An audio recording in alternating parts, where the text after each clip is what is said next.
Inaasahang mapapalago ang produksyon ng durian sa 4 na barangay sa Kalinan at Tugbok District dahil sa teknikal na tulong na ipinaabot ng Korea International Cooperation Agency o KOICA.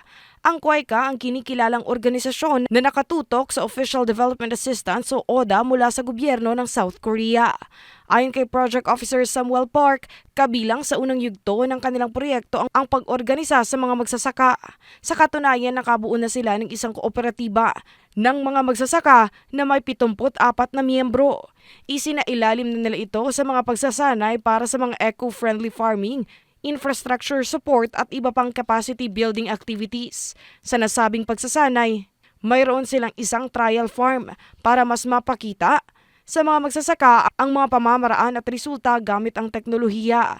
Matapos ang isang taon ng trial farming, nagresulta sa mas mataas na produksyon ng durian ang mga itinuro nilang teknolohiya. Before the productivity was around 3 ton in a hectare.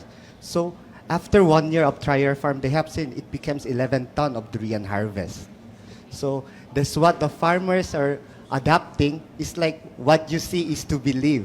Natapos na noong nakarang taon ang unang yugto ng nasabing proyekto, kaya itinakda na ring ilunsad ang ikalawang yugto nito. Sa ikalawang yugto, plano na nilang palawakin sa 7 pang barangay ang kanilang proyekto, kung saan bukod sa durian, bukas din silang subukan ng mga high-value crops tulad ng kakao, niyog, kape at saging. Para sa mga bagong produktong ito, target ng nasabing organisasyon na isailalim sa climate resiliency at regenerative farming ang mga magsasakang magiging benepisyaryo.